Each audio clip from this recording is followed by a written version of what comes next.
Hello friends, welcome to double tasty.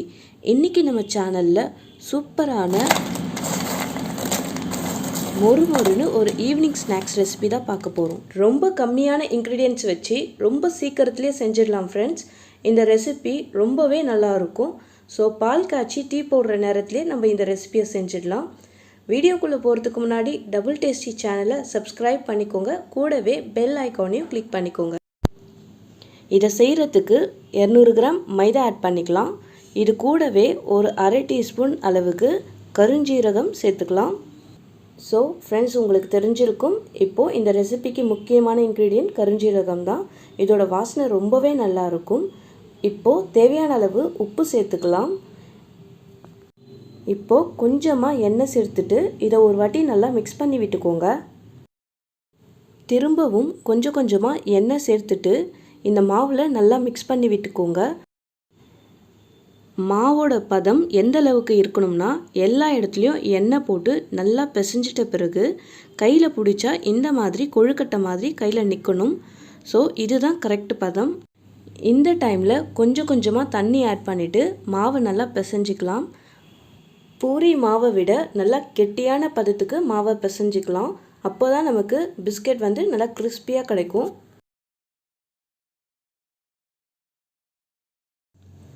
இப்போது மாவை நல்லா கெட்டியாக பிசைஞ்சிட்ட பிறகு ஒரு 10 நிமிஷத்துக்கு அப்படியே மூடி வச்சிடலாம்.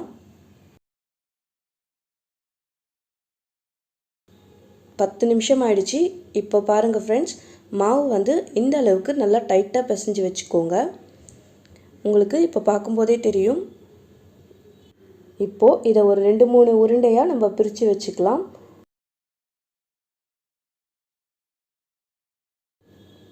இப்போது ஒரு உருண்டையும் தனித்தனியாக நல்லா விரிசல் இல்லாமல் நல்லா பிசைஞ்சிட்டு மாவை இப்போ திரட்ட ஆரம்பிச்சிடலாம்.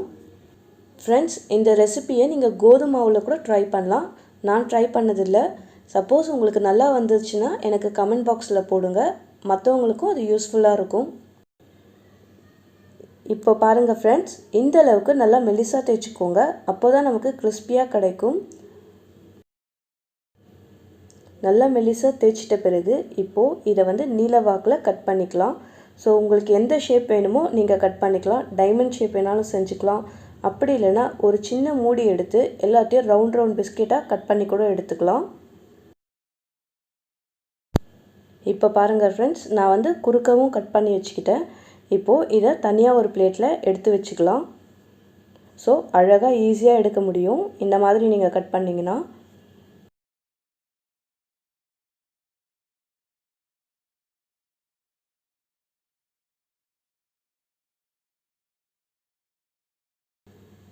இங்கே பாருங்கள் ஃப்ரெண்ட்ஸ், எல்லாத்தையும் இந்த மாதிரி நான் தட்டில் எடுத்து வச்சுட்டேன்.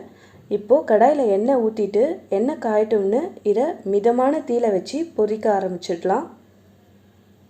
ஃப்ரெண்ட்ஸ், இது ஒரு நார்த் இந்தியன் ரெசிபி. என்னோடய நெய்பர்ஸ் தான் எனக்கு இதை ஷேர் பண்ணாங்க. யூஸ்வலாக நான் கருஞ்சீரகம் சமையல் யூஸ் பண்ண மாட்டேன். இந்த ரெசிபி செஞ்சிட்ட பிறகு வேறு ஏதாச்சும் ஒரு டிஷ்ஷுக்கு நம்ம பிளாக் ஜீரா கண்டிப்பாக யூஸ் பண்ணி பார்க்கணுன்ற முடிவில் தான் இருக்கேன். ரொம்பவே நல்லா இருக்குது இதோட டேஸ்ட்டு. ஸோ கண்டிப்பாக நீங்களும் ட்ரை பண்ணி பாருங்கள். இப்போ பாருங்கள் ஃப்ரெண்ட்ஸ், இந்த மாதிரி கோல்டன் ப்ரௌன் கலரில் வந்துட்ட பிறகு நம்ம இதை வெளியில் எடுத்துடலாம். அவ்வளோதான் ஃப்ரெண்ட்ஸ், சூப்பரான ஒரு ஸ்நாக்ஸ் ரெசிபி ரெடி ஆகிடுச்சு. கண்டிப்பாக நீங்களும் ட்ரை பண்ணி பாருங்கள். செஞ்சு பார்த்துட்டு உங்கள் ஃபீட்பேக்கை எங்களுக்கு சொல்லுங்கள்.